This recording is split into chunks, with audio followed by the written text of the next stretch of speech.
Bienvenue dans cette toute nouvelle vidéo discussion. Donc voilà, donc une vidéo comme toutes les semaines à peu près. Là on va parler de l'IA. Moi j'utilise énormément l'IA sur mes vidéos. Donc pas sur mes vidéos mais pour concevoir mes vidéos. Donc c'est un sujet qui fait débat en ce moment. Et je voudrais en parler parce que je trouve que c'est une nouvelle technologie qui arrive, qui est déjà pas mal installée avec ChatGPT, Midjourney, etc. Mais qui est ultra importante pour les jeunes créateurs comme moi. Et pour aussi plein d'autres gens dans le monde du travail, etc. C'est ultra important. Du coup, pour ceux qui sont vus, mais l'IA j'utilise pour mes miniatures. C'est-à-dire que je fais mes miniatures avec l'IA grâce à l'IA. Donc je demande ce que j'écris un script, il m'améliore mon script pour que ce soit plus compréhensible pour lui. Et après, je copie le script et je lui demande de générer la miniature. Ça aide énormément. Ça permet à des jeunes créateurs comme moi de pouvoir faire des vidéos en faisant des miniatures correctes, voire même très bien sur certaines miniatures. Au lieu de payer un Mini Maker alors qu'on n'a pas les moyens, je ne dis pas que les Mini Makers prennent trop cher,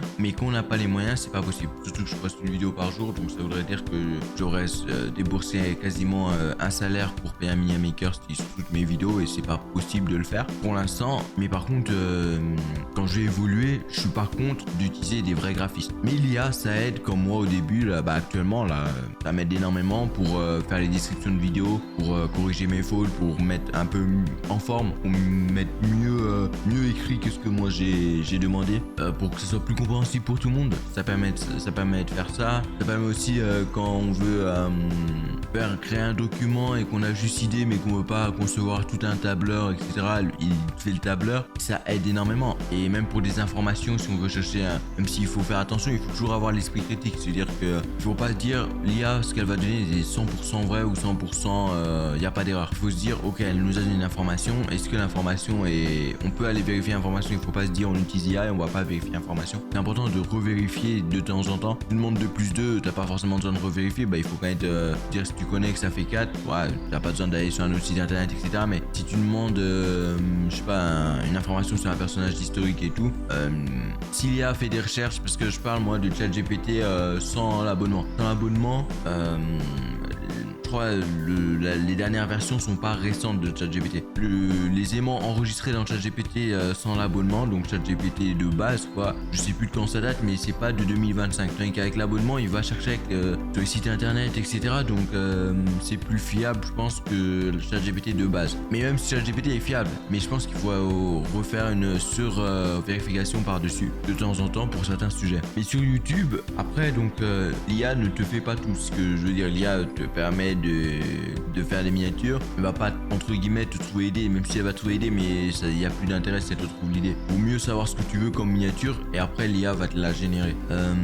L'IA va pas te monter. Moi actuellement j'ai pas connaissance d'une IA qui monte toute seule des vidéos de A à Z. Ouais, donc moi je monte toujours mes vidéos et j'aime bien monter les vidéos, même si je fais pas des gros montages pour l'instant, mais je trouve que c'est intéressant. Et même les vidéos, une IA monte les vidéos, elle saura pas réellement ce que toi tu veux en tant qu'humain. Dire oui, elle pourra monter une vidéo vite, rapidement, etc. Mais elle aura peut-être des détails qu'elle va pas faire, alors que nous on va se dire ah ouais, là par exemple là c'est drôle, là c'est une blague, il faut laisser cette blague, ajouter un truc, et l'IA va peut-être pas forcément le faire.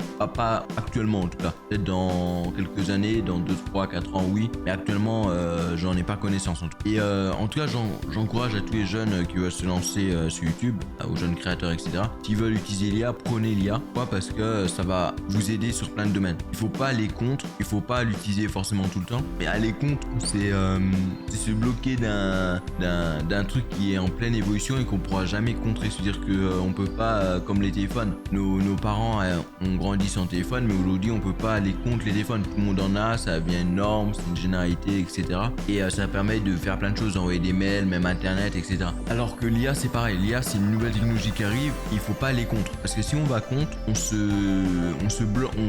s'auto-bloque nous-mêmes sur des trucs qui pourraient nous aider. Par exemple, je sais pas, créer par exemple créer une nouvelle idée de vidéo. On manque d'inspiration, on dit à l'IA ce qu'on fait à peu près sur notre chaîne, on dit là on manque d'inspiration, etc. Est-ce que vous pouvez nous trouver une vidéo, une idée en tout cas. On manque d'argent, comme je pense tout le monde qui débute, tous les jeunes, on manque un peu tous d'argent, et on se dit est-ce que l'IA pourra pas nous être utile pour par exemple faire une miniature, etc. Et je pense que si on se bloque contre ça, on va se dire ouais, on fait nos miniatures nous-mêmes, ils seront moins belles, donc on aura moins de chances de faire des vues, etc. Alors que oui, il faut utiliser l'IA, il faut être honnête. Il faut pas dire ouais non j'utilise pas alors qu'on l'utilise. Par contre moi je pars du principe rester honnête. Moi dans mes miniatures, dans mes descriptions c'est marqué que je mets de l'IA etc. avec mes miniatures. Certaines miniatures, toutes même, mais certaines miniatures sont faites avec l'IA, d'autres sont faites avec l'IA, mais je veux dire plus en style dessin, c'est marqué le style de miniature, etc. Donc c'est marqué dans mes descriptions. Et il faut pas dire non, ça a été fait par un graphiste, alors que c'est l'IA qui l'a fait. Et je pense pas que ça censure tant que ça, parce que les gens,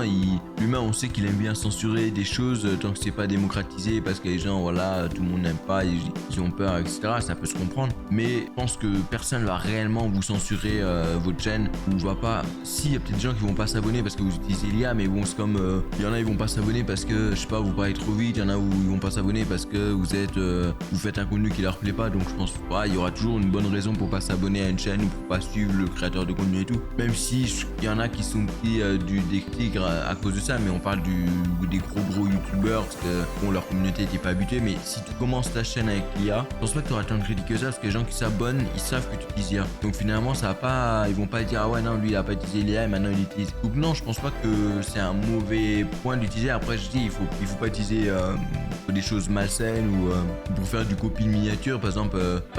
Et moi je me verrais pas reprendre une miniature d'Inoxtag par exemple ou d'un MrBeast et dire bon tu reprends cette miniature de MrBeast et tu mets ma tête à sa place, tu vois. Ça je le ferais pas, parce que c'est pas, même si on va dire que la miniature est pas, quand elle est faite avec IA, elle m'appartient pas parce que c'est pas un graphiste qui l'a fait ni moi, mais c'est quand même mon style à moi de miniature. C'est-à-dire que toutes mes miniatures se ressemblent sur ma chaîne et je pourrais reprendre une miniature d'un MrBeast ou d'un Inoxtag ou d'un Squeezie et la mettre sur notre chaîne, sur ma chaîne, juste en changeant la tête. Ça par contre, ça c'est pas de l'IA, ça c'est voler du contenu et demander à l'IA qu'elle change sa tête, donc c'est encore différent. Et c'est pour ça que il y a qu'un pas du côté bien et du côté mauvais, je veux dire. Après je sais que je pense qu'il y en a ils l'ont fait, ils vont le faire, mais ça apporte rien de voler du contenu, pas du contenu mais de voler une miniature, etc.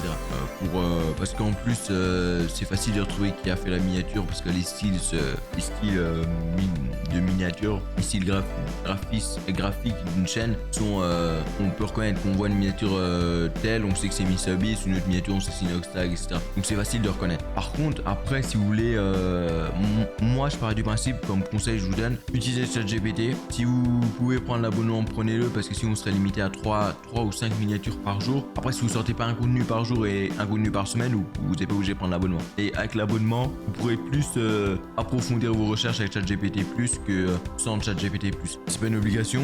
Et sinon vous pouvez pour les images, moi je les génère avec ChatGPT. Vous pouvez aussi utiliser Midjourney, il y a DALL-E aussi comme intelligence artificielle. Je sais pas s'ils font toutes les miniatures, mais vous pouvez utiliser Midjourney et tout, qui permet de générer des miniatures, donc qui seront peut-être plus belles que celles de ChatGPT. Voilà, après je sais pas si vous pourrez en faire ce que vous voulez, je sais pas du tout, mais en tout cas vous pouvez générer des miniatures comme ça. Vous pouvez générer de la musique, vous pouvez aussi, vous pouvez faire plein de choses. Et je trouve que c'est ultra important de connaître le nouveau monde de l'IA, parce que c'est un monde qui va être de plus en plus connu, qui avance en exponentialité.